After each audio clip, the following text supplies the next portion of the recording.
The story introduces us to an experienced swindler named Nicky Spurgeon, who one night finds himself in a New York City bar.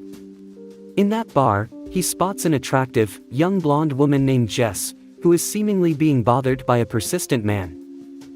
Jess escapes from the man's attention and retreats to Nicky's table, pretending he is her companion. After sharing some drinks, Jess successfully lures Nicky to her hotel room where they initiate a passionate moment. Suddenly, a man barges into the room brandishing a gun and threatening Nicky. Jess claims the intruder is her husband. Seeing through the ruse, Nicky lightheartedly pretends he has cancer, signaling that he's aware of their trick. Despite his initial disdain for their lackluster attempt at a con, Nicky's curiosity about Jess lingers. Once she leaves the hotel, he follows and invites her for a coffee. Nicky shares a story about his father and grandfather, who were partners in a con that went awry. To maintain their innocence, one had to shoot the other using a Toledo panic button. Intrigued by the tale, Jess implores Nicky to teach her his ways. Nicky agrees and emphasizes that successful cons require absolute focus.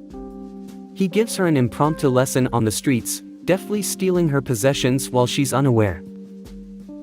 Nicky, alongside his associate Horst and their team of con artists, head to New Orleans. It's worth noting that Nicky has a gambling issue that surfaces when he loses money on a horse race. Not long after, Jess manages to track Nicky down and asks to join his team. Impressed by her tenacity, Nicky allows her to join them. He already anticipated her arrival, something he casually reveals when he introduces her to Horst.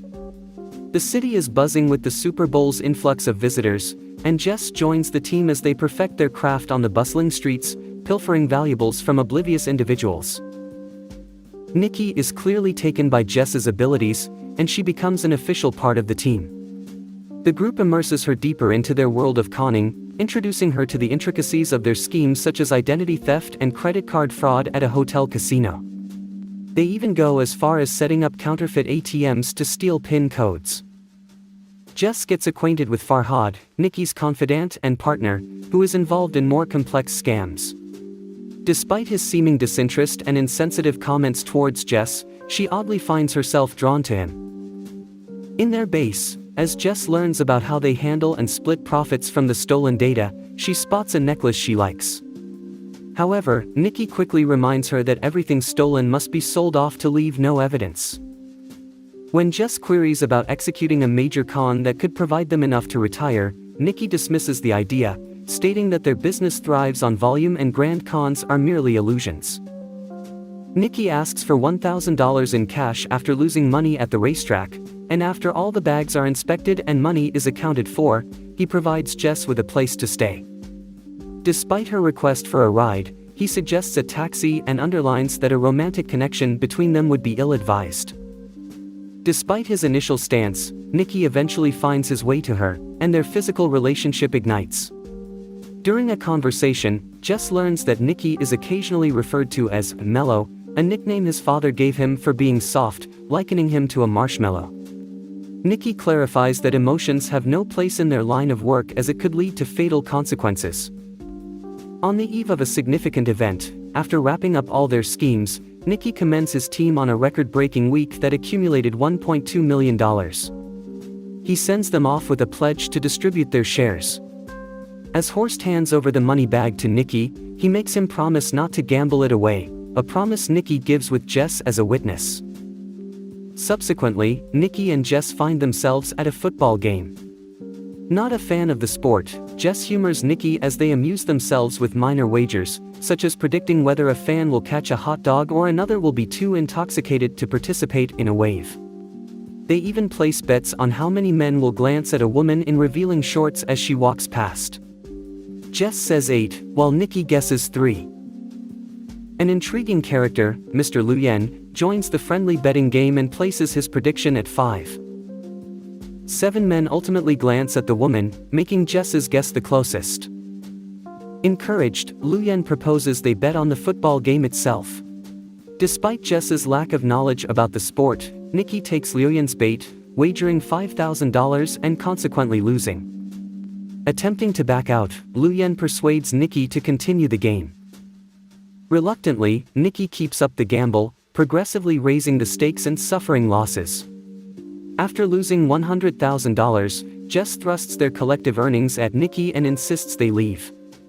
However, Nikki puts the entire remaining amount, a whopping $1.1 million, on the line for a straightforward high card draw. Much to his delight, Lu Yen draws a 5. Nikki's optimism soars as the odds seem to be in his favor. However, his hopes are shattered when he reveals his card, a 3, costing him their entire stash. While a shocked Jess takes a seat, a stunned Nikki stands in silence. As he finally decides to leave, Lu Yen taunts him about playing with high-stake gamblers. Provoked, Nikki spins back around, choosing to double down. He dares Lu Yen to select any player on the field, assuring him he can guess the chosen player. Although Lu Yen finds this bet insane, Nikki's promise to let Jess make the guess piques his interest. Feeling pressured, Jess scans the field with binoculars as Lu Yen gives them a chance to back out. Ignoring Jess's plea for retreat, Nikki urges her to make a pick. After an anxious scrutiny, Jess spots Farhad wearing jersey number 55. To the astonishment of everyone except Nikki, she picks him, which happens to be correct. In the cab ride home, with a significant amount of money in their possession, Nikki reveals the entire event was a calculated plan. Knowing Liu Yen's weakness for gambling, he had orchestrated subtle cues for Lu Yen to see the number 55 throughout the day, priming him to select that number when the time came. Suddenly, Nikki orders the taxi to stop, and another car pulls up alongside them. He directs the cab driver to take Jess to the airport, leaving her with her share of the money. Without uttering another word, he departs, leaving a perplexed and devastated Jess behind. Fast forward 3 years, in Buenos Aires, Argentina. Nikki now collaborates with a billionaire race car team owner, Rafael Garriga, and his associate Owens. They have a groundbreaking fuel burn algorithm that could give them an advantage in the upcoming racing season. However, Rafael fears this might not be sufficient. Thus, Nikki is tasked to impersonate a disgruntled former employee of Rafael's, aiming to sell a counterfeit version of the algorithm to McEwen, Rafael's top competitor. This would give Rafael's team an edge, slowing down the rival team.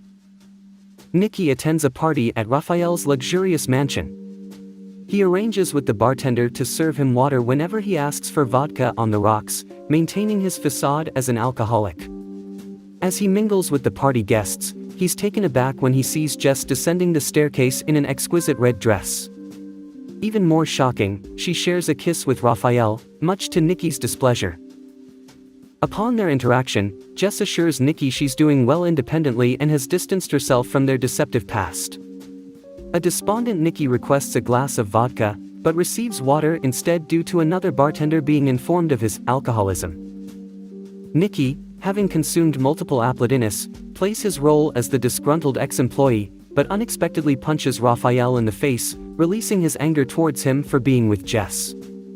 After being escorted out by Owens, Nikki is met by McEwen's bodyguard, who hands him an invitation from McEwen for lunch. The following day, Nikki struggles to focus during his lunch with McEwen, unable to ignore Jess as she flirts with Rafael. They agree to reconvene once they have solid proof that the fuel-burning algorithm is genuine. Nikki later approaches Jess, cautioning her not to trust Rafael. Jess confronts him, asking why she should trust him after he abandoned her. As she walks away, she throws him his wallet, implying she hasn't lost her touch. McEwen agrees to purchase the algorithm from Nikki for €3 million once data confirms its validity. Meanwhile, Nikki tries to reconnect with Jess, resorting to tricks like arranging for an old lady to lose her handbag just to get a conversation with her. Jess flirtatiously tells Nikki everything he wants to hear. However, just as they're about to kiss, she whispers that she's learned a lot since they last met and she'd love to show him how she's mastered manipulating men like him. She warns Nikki to stay away, refusing to fall for his lies again. In a last-ditch effort, Nikki has Farhad try to persuade Jess to forgive him, even giving her the necklace she'd admired 3 years prior. After managing to have another chat with her, he admits he hasn't worked in years because it didn't feel right without her, even confessing that he sought his father's help. But despite his pleas, Jess struggles to believe that he's changed. Upon returning to his hotel room, Nicky finds Jess waiting. They spend the night together. The next morning, he tells her he's leaving that night and asks her to accompany him. Just then, Owens knocks on the door. Despite Nicky's efforts to send him away, Owens enters the room, rambling about his disdain for the younger generation and the slow progress of the job while Jess hides. Jess manages to avoid Owens by slipping onto the balcony. After leaving a package, Owens departs. In the end, Nicky sells Raphael's real algorithm not only to McEwen but to every other race team for the same price, amassing about 27 million euros. Just as Nicky learns his deception has been discovered, he hesitates, unwilling to leave without Jess. As he grabs his bags and opens the door, ready to flee, he's met by Jess, who apologizes for her tardiness. After a series of surprising twists, it becomes clear that Nicky and Owens have been orchestrating a grand scheme. One of McEwen's guards, acting strangely, rammed into Nicky's car, and both he and Jess are abducted and taken to a warehouse owned by Raphael. Raphael, who has been spying on McEwen's company, reveals that he knows Nicky sold the real algorithm to multiple teams. He threatens Jess to make Nicky confess how he got the algorithm. Nicky initially lies, saying he used Jess and placed a bug on her necklace to obtain Raphael's password. Jess breaks down, prompting Raphael to remove her gag. To Nicky's shock, Jess reveals she only wanted Raphael's expensive watch and wasn't really in a relationship with him. She hadn't been in his room and certainly hadn't slept with him. She had staged all of this to make Nicky jealous and to exact revenge on him. As Nicky is about to tell the truth, Owens shoots him in the chest, seemingly killing him and causing Raphael to flee. As Jess tearfully declares her love for Nicky, Owens assures her that he shot Nicky in a way that avoided his major arteries, though he did puncture a lung. He manages to treat Nicky, who's revived. Jess is stunned when Owens calls Nicky Mello, recognizing him as Nicky's father, Bucky Spurgeon. It transpires that they had been performing an elaborate con known as the Toledo Panic Button. Owens had delivered the real algorithm to Nicky in the package he'd left at his door earlier. After driving Nicky and Jess to the nearest hospital, Owens reiterates what Nicky had said about not getting emotionally involved in the con game and states he'll take all the money. As Jess helps Nicky to the hospital entrance, he grins upon noticing she's wearing Raphael's expensive watch, proving once more their skills in the game of deception and trickery.